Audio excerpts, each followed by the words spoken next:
At the hearing, my father seemed arrogant. "Those 3 Florida Keys holiday residences are ours." My mother smirked. "She gets nothing." The judge unsealed my note, reviewed it, then burst into laughter. He murmured, "Well, this is quite fascinating." They instantly blanched. Can you imagine sitting in a courtroom staring at your own parents, watching them lie through their teeth, knowing a secret that would absolutely demolish their entire facade? That's where I found myself, my heart absolutely hammering against my ribs, just waiting for the judge to open that envelope. It held the truth, the explosive truth, that would expose my family's betrayal and fraud forever. It all started about 6 months before that intense courtroom showdown. I never, in my wildest dreams, thought I'd be fighting for justice against my own flesh and blood. But then my beloved Grandma Dorothy passed away. It was a quiet Tuesday morning in March in her little homestead apartment on a rainy day. For 3 exhausting but incredibly precious years, I had been her primary caregiver. My parents, Robert and Patricia, they were busy living their comfortable lives in Denver, maybe visiting twice a year, calling only for holidays. Dorothy Thompson was 84, and let me tell you, sharp as a tack right up until her very last week. She raised me truly. More than my own parents ever did, especially after my messy divorce a couple of years back. When the doctor said she only had days left, I took emergency leave from my job as a pediatric nurse at Jackson Memorial Hospital. I stayed by her bedside around the clock. Those last hours were so precious. We talked about her life, her regrets, her hopes for my future. The funeral was small, dignified, at St. Mary's Catholic Church. I arranged everything myself. My parents claimed they were too grief-stricken to handle the details. That should have been my first warning sign, shouldn't it? Robert and Patricia arrived from Denver the night before, bringing with them this expensive-looking attorney named Bradley Hoffman. He carried a polished leather briefcase, wore a suit that probably cost more than my monthly salary. During the reception, as I was accepting condolences, I saw them. My parents, huddled in whispered conversations with their lawyer. They kept glancing at me, their expressions unreadable. Something felt off, deeply wrong. But grief clouds everything, doesn't it? I just assumed they were talking about funeral expenses. I was so naive. The real shock came 3 days later. I met them at Dorothy's apartment, expecting us to go through her things, share memories, divide her belongings fairly. Instead, Robert arrived with a folder full of legal documents. He just announced, matter-of-factly, without even looking up from his paperwork, that Dorothy had left everything to them. "The 3 properties in the Keys belong to your mother and me now," he said. "The house in Key West, the condo in Marathon, and the cottage in Key Largo. All of it." My blood ran cold. "That can't be right, Dad," I stammered. "Grandma Dorothy always promised those places would be mine. She told me dozens of times she wanted me to have them because I was the only one who truly cared about her." Patricia laughed. "Cold chilling. Your grandmother was getting senile in her final years, Jillian," she sneered. "She said lots of things that didn't make sense. The legal documents are clear. As her son, your father inherited the real estate portfolio. You get her personal belongings and some jewelry. That should be more than enough for someone who only showed up when she needed something." Her accusation hit me like a physical blow. A punch to the gut. I had sacrificed my social life, my dating prospects, countless weekends, to care for Dorothy. I drove her to appointments, managed her medications, held her hand through scary procedures. The suggestion that I was some opportunistic user, not a loving granddaughter? My chest tightened with a rage I barely recognized. "I want to see the will," I demanded, trying to keep my voice steady, but it was shaking. Bradley Hoffman spoke up for the first time, his tone professionally condescending. "Miss Thompson, I understand this is difficult, but the estate documents are private family matters. Your parents have graciously decided to share the inheritance details with you, but they are under no legal obligation to provide copies of confidential paperwork." "She is family too," I protested, looking directly at Robert. "I have a right to know what Grandma Dorothy actually wrote." My father's expression hardened in a way I had rarely seen during my childhood. It was cold. Calculating. "You have the right to what we choose to give you, Jillian. If you keep pushing this issue, you might find yourself with nothing at all. Dorothy left those properties to us because we are her direct heirs, and because we have the financial stability to maintain them properly. A single nurse living in a rented apartment is hardly equipped to handle 3 luxury vacation homes." The conversation spiraled. Patricia accused me of manipulating Dorothy in her final vulnerable years. Robert threatened to contest any legal action I might consider. Their lawyer sat there silently taking notes, making me deeply uncomfortable. As they prepared to leave with boxes of Dorothy's most valuable possessions, I made one final plea. Please just let me see a copy of the will. That's all I'm asking. I need to know that this is really what she wanted. Robert turned back at the door, his face set in stone. If you pursue this matter legally, Jillian, you will lose more than just an inheritance. You will lose your family completely. Is that really what you want? The threat was clear. And it hurt. But as I stood alone in Dorothy's empty apartment that evening, surrounded by the few personal items they'd left me, something just didn't add up. Dorothy had been incredibly specific about her plans for those properties. She'd shown me architectural sketches, talked about rental income maintenance schedules. Most importantly, she'd made me promise to use them to help families with special needs children. Something she was deeply passionate about after volunteering for decades. That night, sleep was impossible. I started examining the documents my parents had shown me. The will was dated just 2 months before Dorothy's death, which was strange. She was meticulous about her affairs. The signature looked off, different from others I'd seen. The witnesses, people I didn't recognize even though I knew most of Dorothy's friends. The more I looked, the more convinced I became. Something was terribly wrong. My parents hadn't just inherited through normal channels. They had manipulated the situation. With a calculated precision that suggested months of planning. The realization that my own parents had potentially defrauded both me and Dorothy's memory? It filled me with a rage I'd never experienced. But it also gave me something else. Determination. If they thought their intimidation tactics would make me back down, they were about to discover just how wrong they could be. The next morning I called in sick. Drove straight to Dorothy's retirement community in Coral Gables. If I was going to uncover the truth, I needed to start with the people who knew her best. Dorothy had lived at Sunset Manor for 5 years, building close friendships. My first stop, Helen Martinez, Dorothy's closest friend and next-door neighbor. Helen was 79, originally from Cuba with a mind like a steel trap. The perfect witness. She invited me into her apartment, which smelled wonderfully of Café Cubano. "I've been waiting for you to come see me," Helen said, gesturing to her floral sofa.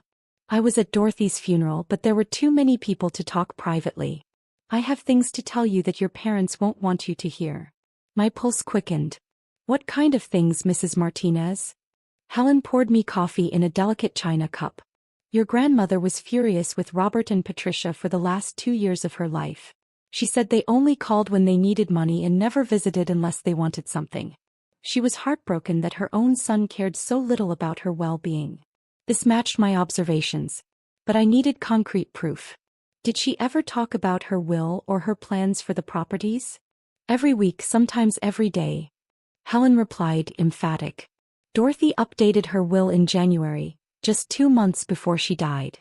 She was very proud and excited about it.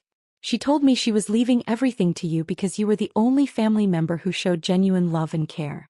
She said the Florida properties would let you build the life you deserved after everything you'd been through." My heart began racing. She updated her will in January? Are you absolutely certain about that timing? Helen nodded vigorously. "Absolutely certain. I remember because she asked me to be a witness when she signed the papers. Dr. Barnes was there too. We both watched her sign multiple documents in her bedroom on a Saturday afternoon. She was completely alert and made jokes about finally doing something that would shock Robert and Patricia. This was completely different from my parents' story. Their version claimed Dorothy wrote her will months earlier, leaving everything to them. Helen's account suggested Dorothy had deliberately disinherited them in my favor.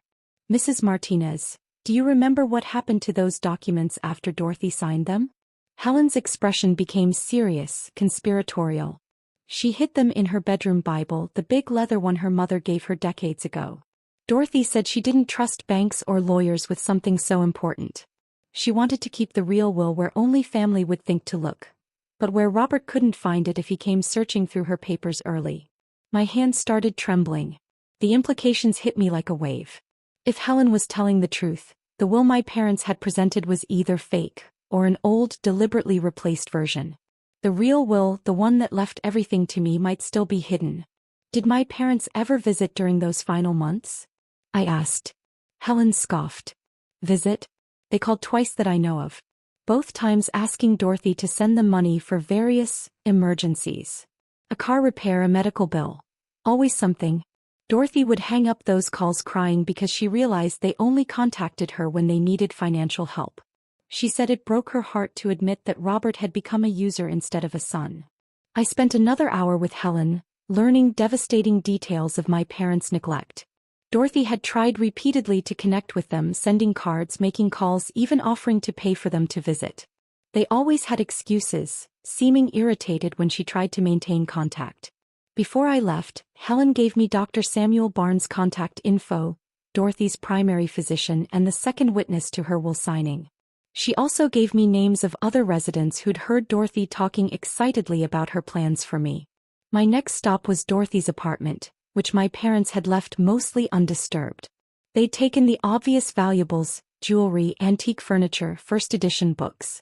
But they'd left behind boxes of personal papers, photo albums, what they probably considered worthless sentimental items. I started searching methodically, beginning with Dorothy's bedroom. Her large leather-bound Bible sat prominently on the nightstand, where it had always been. She read from it every morning, every evening. It was thick and heavy, bound in worn brown leather. I opened it carefully, flipping through pages filled with Dorothy's handwritten notes, highlighted passages. At first, nothing. But as I reached the Book of Psalms, several folded papers fell out. My heart stopped. I recognized Dorothy's careful handwriting on legal-sized documents. The first paper was titled, Last Will and Testament of Dorothy Marie Thompson, dated January 15th of this year. The signature was unmistakably Dorothy's, with that distinctive flourish she always added. Below it, two witness signatures, Helen Martinez and Dr. Samuel Barnes, with their addresses and the date clearly marked. As I read the provisions, tears streamed down my face. Dorothy had left me not just the 3 Florida properties, but also her entire savings account, her investment portfolio, and her life insurance policy. The will specifically mentioned that she was disinheriting Robert Thompson due to years of neglect and financial exploitation of his elderly mother. She'd even included a handwritten note explaining that I was the only family member who had shown genuine love and care. But the most shocking discovery was a second document, a letter addressed to me personally, also in Dorothy's handwriting.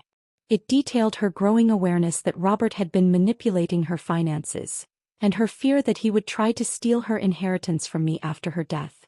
She had written detailed instructions for me to contact Helen and Dr. Barnes if anything seemed suspicious. The letter ended with words that made me sob. Jillian, you have been more of a daughter to me than Robert was ever a son. You sacrificed your young life to care for an old woman, and you never asked for anything in return except my love. These properties represent my life's work, and I trust you completely to use them wisely and with the same kindness you have always shown me. Do not let Robert and Patricia steal what rightfully belongs to you. Fight for justice not just for yourself but for my memory.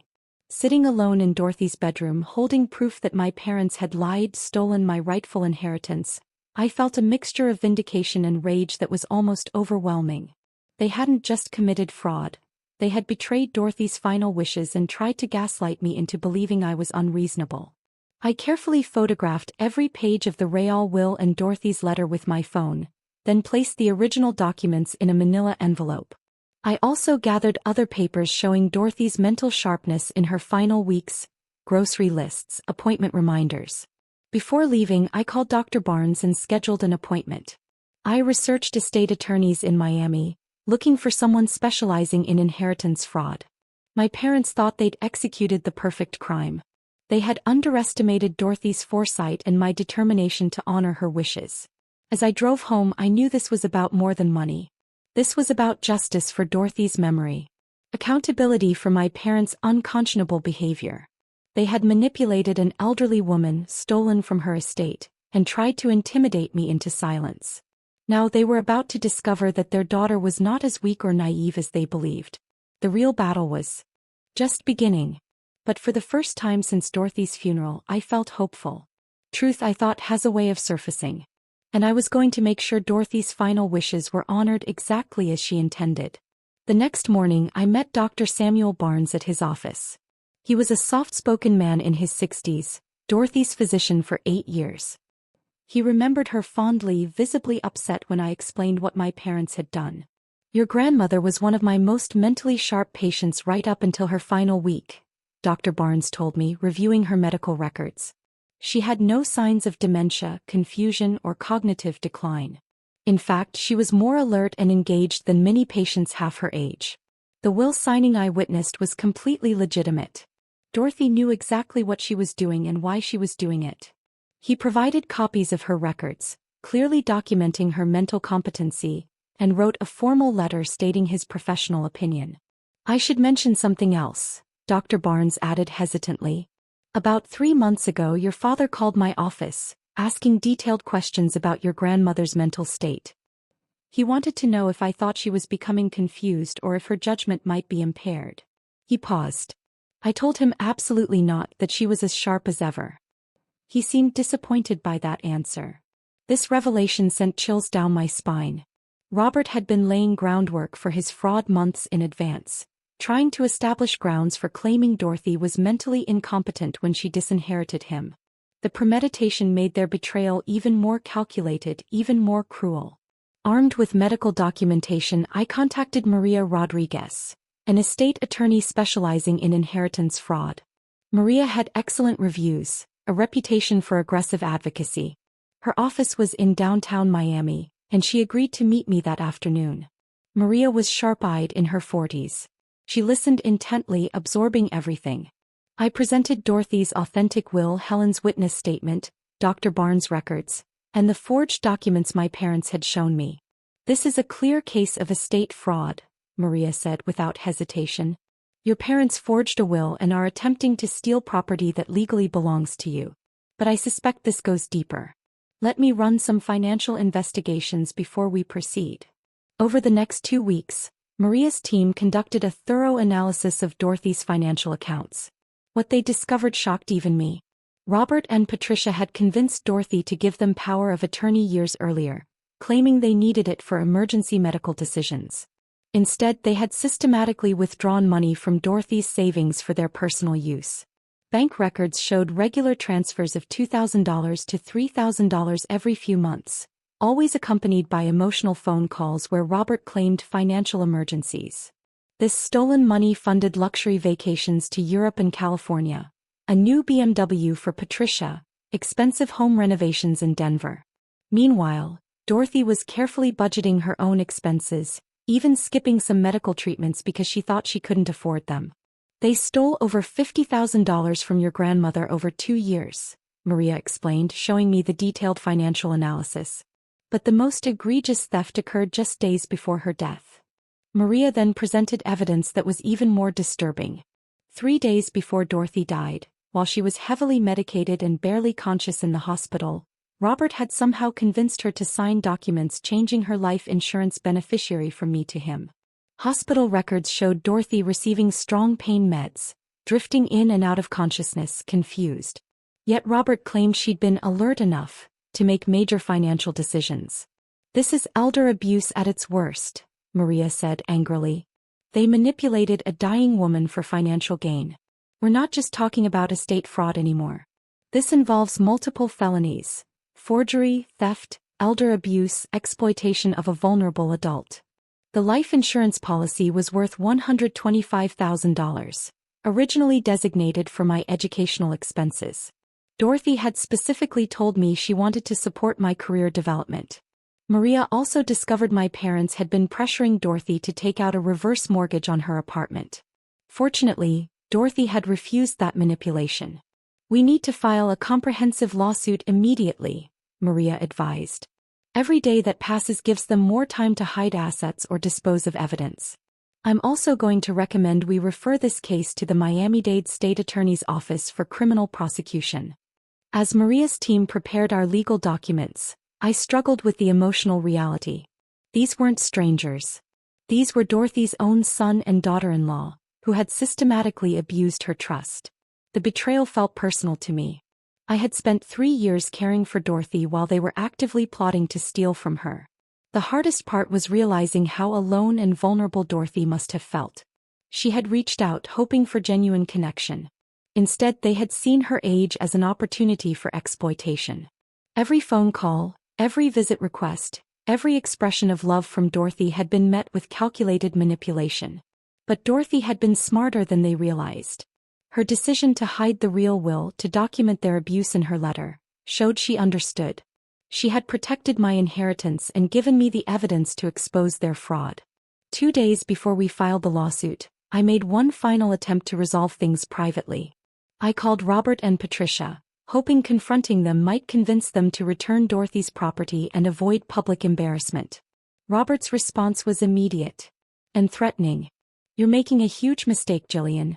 If you pursue this, I will make sure everyone knows what kind of person you really are. I will destroy your nursing career and your reputation. You will lose everything, including any chance of having a relationship with your family." His threats only strengthened my resolve. Dorothy had entrusted me with seeking justice. I wasn't going to let intimidation stop me. Maria filed our lawsuit the next morning, and we submitted a formal complaint to the state attorney's office.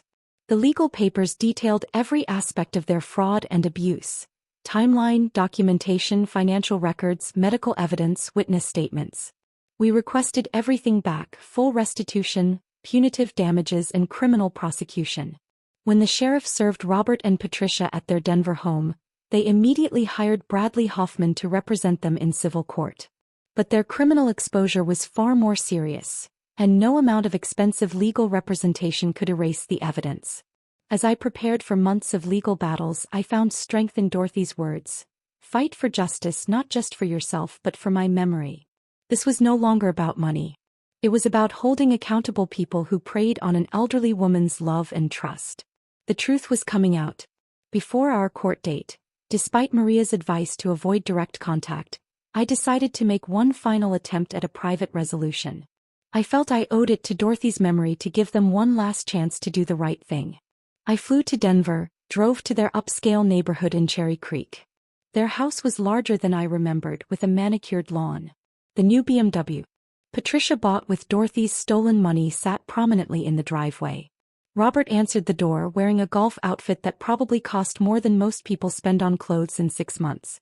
His expression shifted from surprise to anger. "What are you doing here, Jillian? I thought I made it clear you weren't welcome in this family anymore." "I came to give you one last opportunity to return what belongs to me and avoid a very public trial," I replied calmly. "I have evidence that Dorothy left everything to me in her real will, and I have proof that you forged documents to steal my inheritance." Robert stepped outside, closing the door behind him. Clearly, he didn't want Patricia to hear. "You don't know what you're talking about." Dorothy was confused in her final months. She changed her mind about a lot of things. I pulled out copies of the authentic will.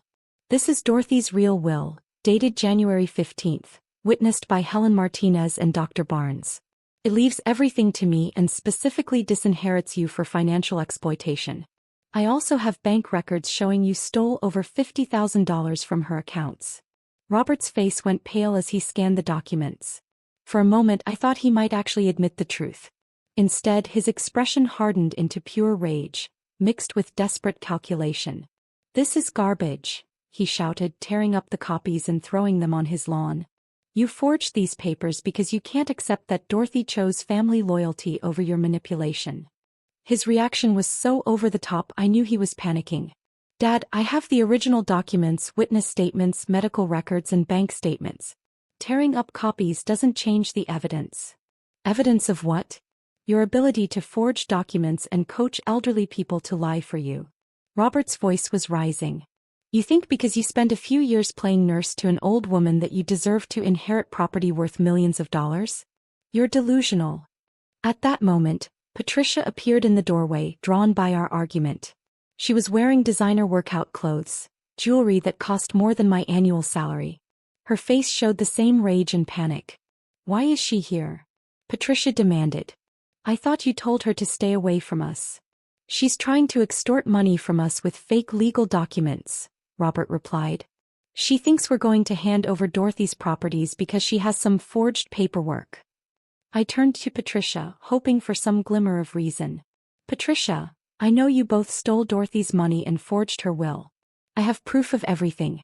I'm giving you one chance to return what rightfully belongs to me before this becomes a public court battle.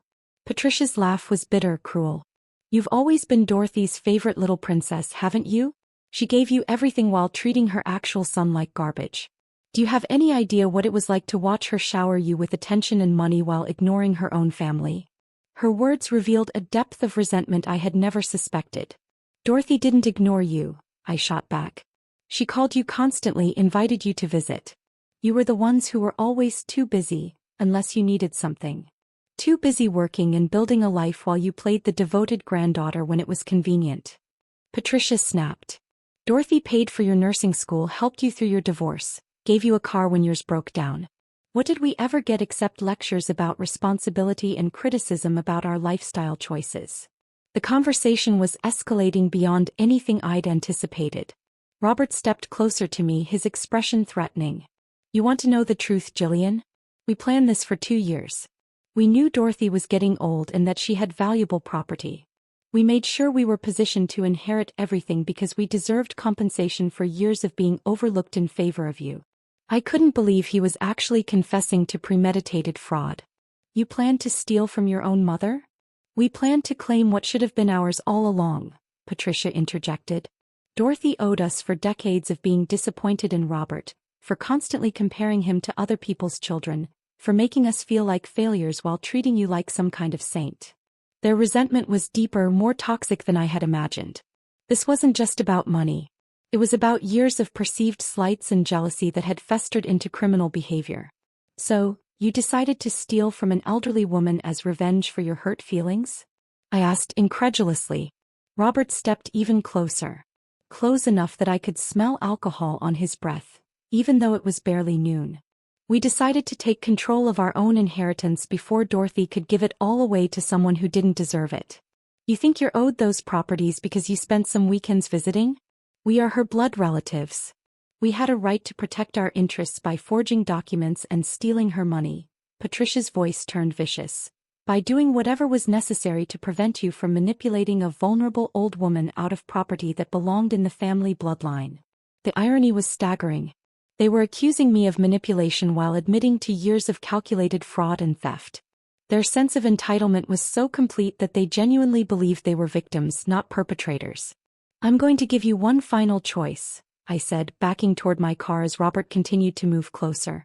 Return the properties and the money you stole, or face the consequences in court and possibly in criminal prosecution. Robert's response was to grab my arm forcefully, enough to leave bruises. You're not going anywhere until we settle this. You are going to destroy those fake documents and drop this ridiculous lawsuit, or I'm going to make your life so miserable that you will wish you had never been born. I jerked my arm free and ran to my rental car, genuinely afraid he might become physically violent. As I started the engine, Patricia screamed from the driveway, "You ungrateful little bitch. After everything this family has done for you, this is how you repay us? You are going to regret crossing us." Driving away, my hands were shaking with a combination of adrenaline and rage. Any lingering doubt about pursuing legal action had evaporated completely.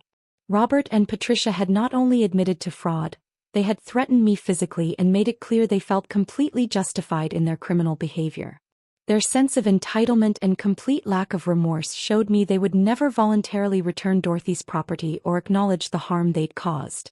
They viewed themselves as victims of Dorothy's favoritism toward me, rather than adults who had chosen to neglect their elderly mother and then steal from her estate. The flight back to Miami gave me time to process everything and prepare mentally for the court battle ahead. Robert and Patricia had shown their true character.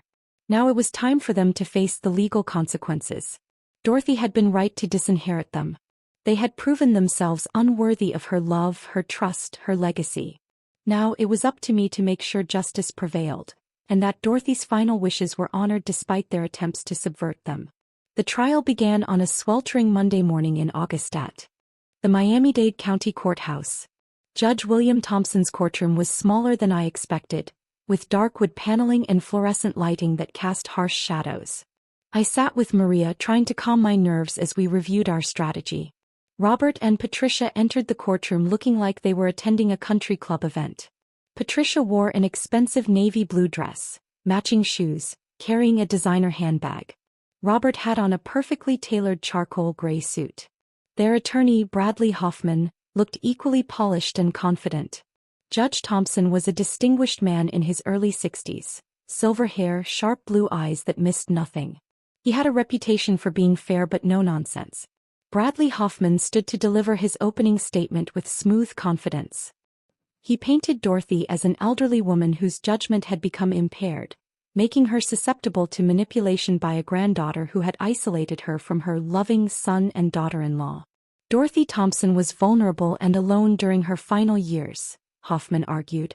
My clients, Robert and Patricia Thompson, live in Denver and were unable to visit as frequently as they would have liked due to work obligations and financial constraints. Miss Jillian Thompson took advantage of this geographical separation to insert herself as the primary caregiver and systematically turned Dorothy against her own son. Hoffman's narrative was skillfully crafted but completely false. He claimed Dorothy had written her will months before her death, leaving everything to Robert when she was still thinking clearly. He said my documents were forged or represented Dorothy's confused ramblings when she wasn't mentally competent. The evidence will show that Dorothy Thompson made a thoughtful and legally binding decision to leave her estate to her son, who had been her faithful supporter for decades. Miss Jillian Thompson's claims of a later will are a desperate attempt to overturn her grandmother's legitimate wishes through fraudulent documentation. When Maria stood, she took a different approach. Rather than sweeping claims, she methodically outlined the evidence we would present: bank records, medical documentation, witness testimony, and handwriting analysis that would prove Dorothy's authentic will had been replaced by a forgery. Ladies and gentlemen, this case is about a calculated fraud perpetrated against an elderly woman by her own son and daughter-in-law, who then forged documents to steal an inheritance that rightfully belonged to the plaintiff. Maria's tone was calm, factual, which made her accusations even more powerful. She promised evidence proving Dorothy was mentally sharp, that Robert and Patricia had neglected her for years, and that they had planned this theft well in advance. The first day of testimony began with character witnesses. Helen Martinez took the stand in her best dress, speaking with dignity. She testified about Dorothy's mental sharpness, her excitement about updating her will, and her heartbreak over Robert's neglect. Dorothy was as smart as any person I have ever known, Helen said firmly. She read newspapers every day, did crossword puzzles, balanced her own checkbook. When she signed that will in January, she knew exactly what she was doing. Hoffman tried to undermine Helen, suggesting she was motivated by loyalty, but her responses were so sincere that even he seemed uncomfortable. Dr. Barnes testified next, presenting Dorothy's medical records and his professional assessment. His testimony was particularly damaging, providing clinical documentation that Dorothy had no signs of dementia or impairment when my parents claimed she was confused. In my professional opinion, Dorothy Thompson was fully capable of making legal decisions right up until her final week of life, Dr. Barnes stated clearly. She had no cognitive decline, no confusion, no signs of the mental impairment that would be necessary to claim she lacked testamentary capacity. Hoffman tried to suggest good days and bad days, but Dr. Barnes referenced specific examples of Dorothy's acuity. The afternoon focused on financial evidence. Maria presented bank records showing the systematic theft of Dorothy's money over a 2-year period. The pattern was so clear, so thoroughly documented, that even Hoffman seemed surprised. These transfers were not gifts or legitimate financial assistance, Maria explained to the judge. These were unauthorized withdrawals, made possible by a power of attorney that was obtained through false pretenses and then abused for personal enrichment. The most dramatic moment came when Maria presented evidence about the life insurance policy change. Robert had convinced Dorothy to sign it during her final days in the hospital, when she was heavily sedated and barely conscious. This represents elder abuse at its most despicable level, Maria stated. Taking advantage of a dying woman's vulnerability to steal money that was intended for her granddaughter's education. Judge Thompson examined the documents carefully, his expression growing more serious. When he looked at Robert, his disapproval was obvious. The first day ended with Hoffman calling Robert to testify. Robert took the stand with confidence, presenting himself as a loving son unfairly accused. He testified that Dorothy had always intended to leave her estate to him, and all financial transactions had been legitimate gifts. My mother was generous with her money, Robert testified. When she offered to help us, we accepted gratefully, because that was her way of showing love to her family. Robert's testimony was smooth, well-rehearsed. But Maria was prepared. She began her cross-examination with simple questions about his visits to Dorothy. How many times did you visit your mother in Florida during her final year of life? Robert hesitated. Several times. I can't give you exact dates without checking my calendar. Maria presented airline records. According to these records, you flew to Florida exactly twice in the year before your mother's death. Both visits lasted less than 48 hours. Is that your definition of being a loving and attentive son? The courtroom was silent. Robert struggled, his answers becoming defensive and contradictory. Then the real shock. Judge Thompson interrupted. Mr. Thompson, may I examine the will documents that form the basis of your inheritance claim? Hoffman handed the forged will to the judge, who studied it for several long minutes. The courtroom was completely quiet. Finally, Judge Thompson looked up, his expression sending chills through my parents' legal team. This is very interesting, he said quietly. I knew Dorothy Thompson personally for over 30 years through various charity organizations in South Florida. I am quite familiar with her handwriting. The color drained from Robert's face. The implications were clear. Judge Thompson wasn't just reviewing the case. He had personal knowledge and could identify forgeries. We will continue this examination tomorrow, Judge Thompson announced. Court is adjourned. As we left, Maria was cautiously optimistic. My parents were beginning to panic. Their confident facade was cracking. The real fireworks I knew would come the next day. The second day of trial began with an almost suffocating tension. Judge Thompson entered, carrying a large folder, wearing the expression of someone who'd spent considerable time analyzing evidence overnight. My parents sat rigidly. Patricia's hands trembled slightly. Robert stared straight ahead. Judge Thompson addressed the courtroom. After examining the will documents presented by the defense, I have some questions that need to be answered before we proceed. Mr. Hoffman, I would like you to call Robert Thompson back to the witness stand. Robert looked pale but confident as he took his oath. He truly believed his polished demeanor would carry him through. Judge Thompson opened the folder. Mr. Thompson, you have testified that your mother signed this will, leaving you her entire estate. You have also testified that she did this because she trusted you. Is that correct? Yes, Your Honor, Robert replied. My mother knew that Patricia and I had the financial stability and experience to manage her properties properly. Judge Thompson nodded. Then he dropped the bombshell. Mr. Thompson, I personally knew your mother for over 30 years. We served together on the board of the Veterans Support Foundation, and I was familiar with her handwriting from countless documents she signed. The signature on this will is not your mother's authentic signature. The courtroom erupted in whispers and gasps. Bradley Hoffman looked like he'd been hit by a truck. Robert's face went completely white.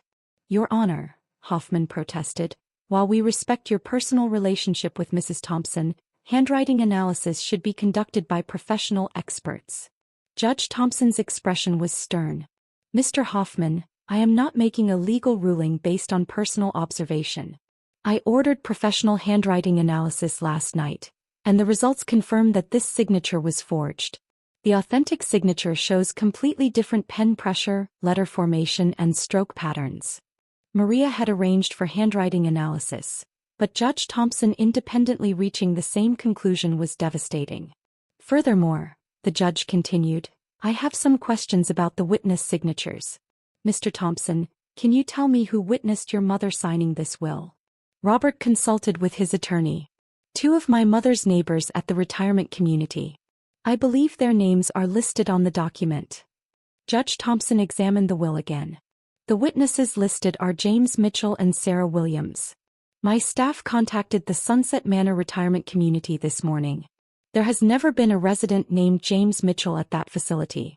Sarah Williams moved to Ohio 18 months ago and has been contacted by investigators. She states that she never witnessed your mother signing any legal documents and that her signature on this will is a forgery. The revelation hit like a thunderbolt. Not only had Robert forged Dorothy's signature, but he had also forged the witness signatures required for a valid will. This wasn't just a family dispute. It was systematic document fraud. Bradley Hoffman requested a recess. I watched him have a heated, whispered conversation with Robert and Patricia. When court resumed, Hoffman's strategy had completely changed. Your Honor, my clients would like to withdraw their previous testimony and enter a plea of no contest to the civil charges. They are prepared to return all property and make full financial restitution to Miss Thompson. But Judge Thompson wasn't finished. Mr. Hoffman, I appreciate your client's willingness to cooperate, but we need to complete the evidentiary record for potential criminal referral. Miss Rodriguez, please present your remaining evidence. Maria stood with a stack of documents representing weeks of investigation. Your Honor, we have evidence that goes far beyond simple will forgery.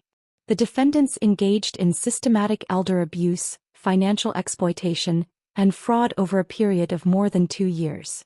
The first piece of evidence Maria presented was airline and hotel records. They proved that on 3 separate occasions when Robert and Patricia claimed to be visiting Dorothy in Florida, they were actually vacationing in Las Vegas and California, using Dorothy's stolen money. These records show that on March 15th through 18th, while Mr. Thompson told his mother he was visiting her, he was actually gambling at Caesar's Palace in Las Vegas. Hotel bills show they spent over $4,000 during this trip, money that was withdrawn from Dorothy Thompson's account just days before. The evidence was displayed on a large screen. Credit card receipts for expensive meals, casino gambling, luxury hotels, all funded by Dorothy. On May 2nd through 6th, while Dorothy Thompson was in the hospital for pneumonia treatment, the defendants told her they could not visit because of work obligations. Travel records show they were actually in San Francisco on vacation, staying at the Ritz-Carlton and dining at expensive restaurants. Each piece painted a picture of callous disregard for Dorothy's well-being. Then came the phone records. Dorothy had called Robert repeatedly during her final months, often leaving voicemails begging him to visit. The phone logs showed Robert rarely answered, often going weeks without returning her messages. On Dorothy Thompson's final day alive, when she was calling family members to say goodbye, phone records show she attempted to reach Robert Thompson 6 times. He was in Las Vegas during this time period and never answered his phone. Dorothy Thompson died alone because her son chose gambling over spending her final hours with her. The courtroom was completely silent. They had not just stolen her money, they had abandoned her emotionally. Maria then presented evidence showing Robert convinced Dorothy to change her life insurance beneficiary while heavily sedated in the hospital. Medical records proved Dorothy was receiving morphine, her cognitive abilities impaired. This represents the most despicable form of elder abuse, Maria stated, taking advantage of a dying woman's medicated state to steal money that was intended for her granddaughter's education. The insurance policy documents were clearly signed by someone with impaired motor control. Dorothy's normally neat signature was shaky, incomplete. Judge Thompson examined each piece carefully, his expression growing more disapproving. When Maria finished, he addressed my parents directly. Mr. and Mrs. Thompson, I have been on this bench for 22 years, and I have rarely seen such systematic and callous elder abuse. You manipulated a vulnerable elderly woman, stole her money, abandoned her emotionally, and then attempted to defraud her estate through document forgery. Your behavior represents a level of greed and cruelty that is both shocking and unconscionable. Patricia began crying, though whether from remorse or fear I couldn't tell. Robert sat silently, finally realizing their situation was hopeless. Bradley Hoffman stood. Your Honor, my clients acknowledge their mistakes and are prepared to make full restitution. They request the court's mercy in resolving this matter civilly rather than pursuing criminal charges. But Judge Thompson's expression made it clear mercy was not on the table. Mr. Hoffman, this case involves multiple felonies including forgery, theft, elder abuse and exploitation of a vulnerable adult. I am required to refer this matter to the State Attorney's Office for criminal prosecution, regardless of any civil settlement. The revelation of inevitable criminal charges hit my parents like a physical blow. Patricia's crying became louder. Robert finally showed genuine panic. Maria concluded by reading portions of Dorothy's personal letter, explaining her reasoning for disinheriting Robert and leaving everything to me. Dorothy's words, from beyond the grave, were a powerful testament to my care versus their neglect. As the session ended, Judge Thompson announced his ruling would be issued the following morning. But the outcome was no longer in doubt. The evidence of fraud and elder abuse was overwhelming. Walking out that evening, I felt a mixture of vindication and sadness. Justice was coming, but the process had revealed just how cruel my parents truly were. Dorothy had been right to protect her estate from their greed. The final day arrived with a sense of inevitability. Judge Thompson entered his courtroom, carrying a thick folder, the expression of someone who had spent considerable time crafting a comprehensive ruling. The gallery was fuller, local reporters covering this notable case. Robert and Patricia sat defeated. Patricia clutched tissues, glancing nervously toward the exit. Robert stared ahead, a hollow expression. Judge Thompson began, his voice measured, but with an underlying current of controlled anger. In over 2 decades on this bench, I have presided over numerous estate disputes. However, this case represents something far more serious than a typical inheritance disagreement. The evidence presented in this courtroom reveals a pattern of elder abuse, financial exploitation, and systematic fraud that shocks the conscience. He methodically reviewed each aspect. The forged will. The fake witness signatures.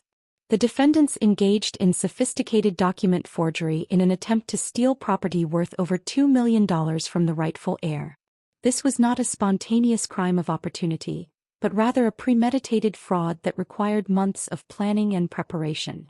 Then the financial abuse.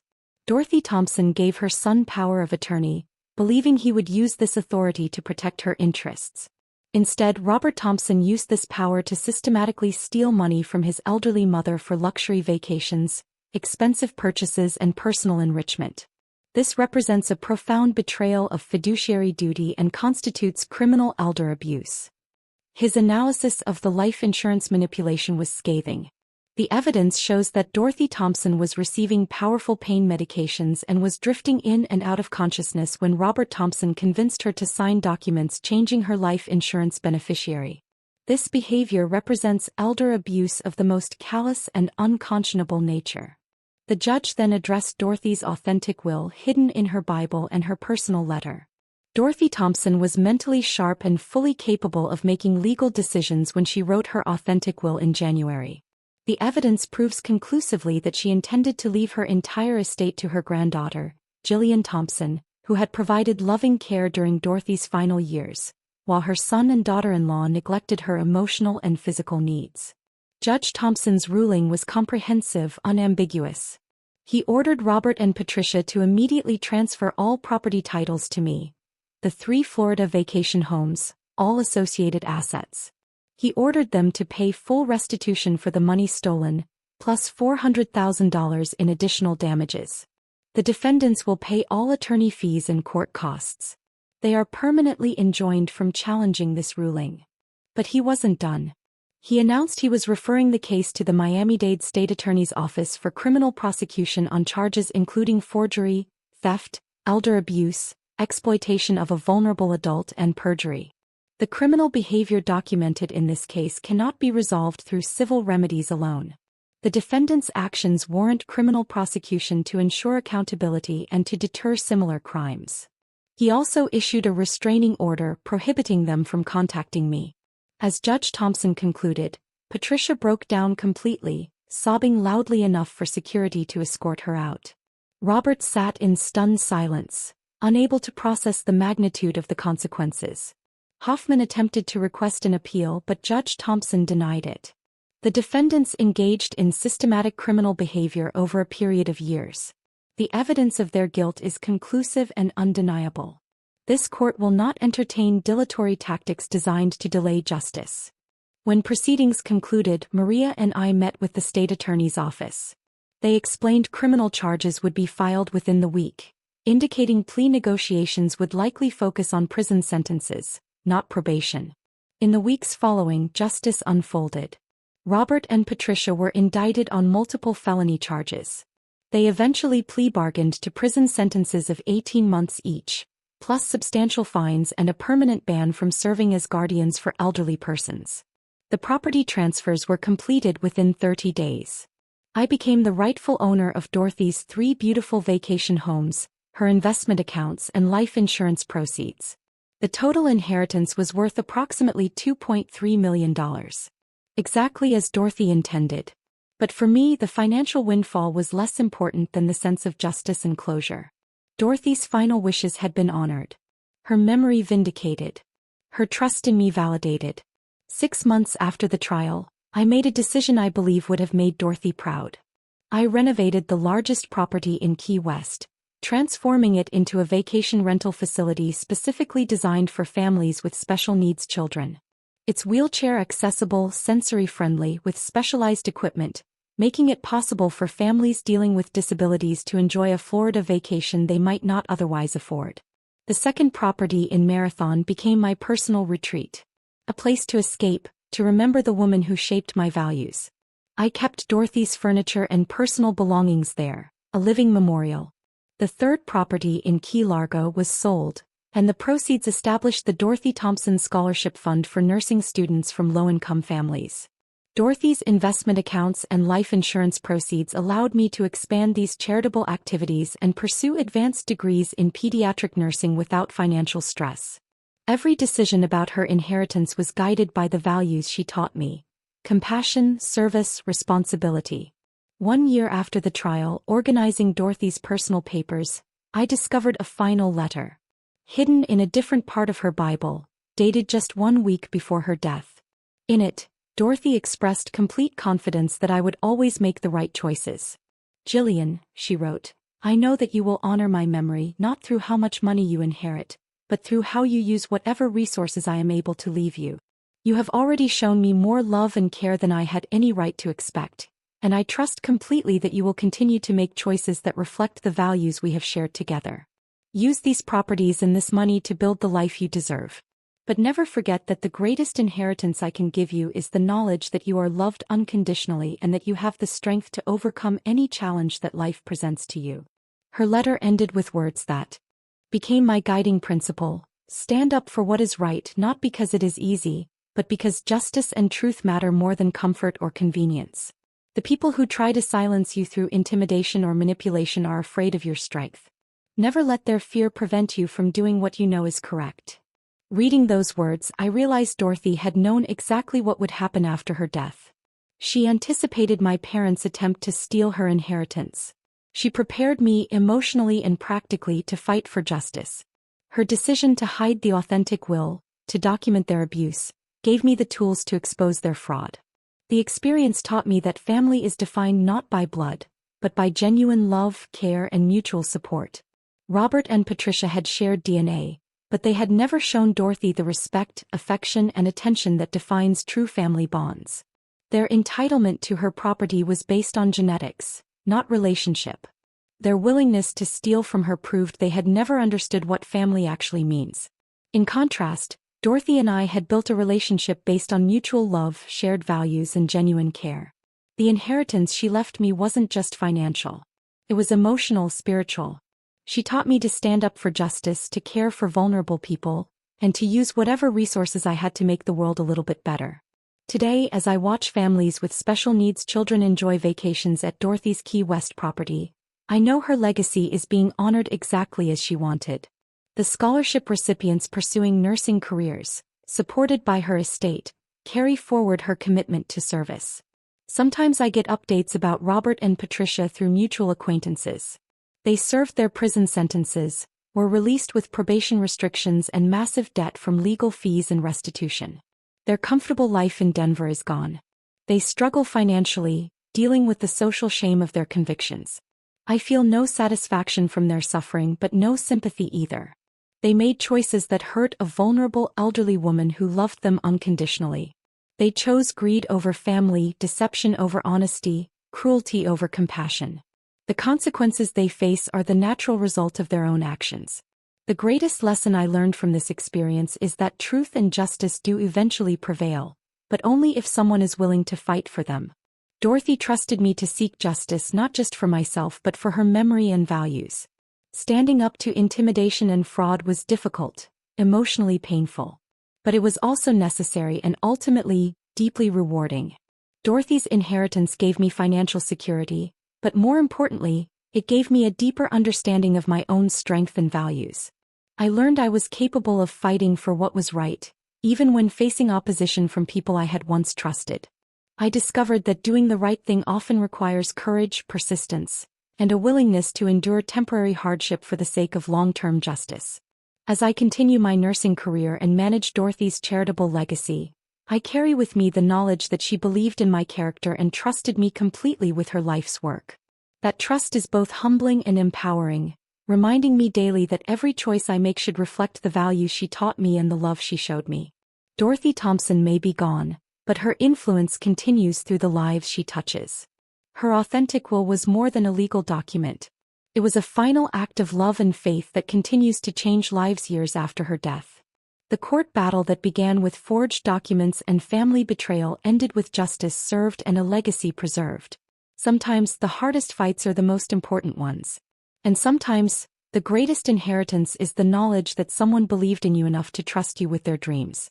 Have you ever had to stand up for what was right, even when it meant confronting people you loved? Tell me what you think, I really want to know. Thank you for listening to my story.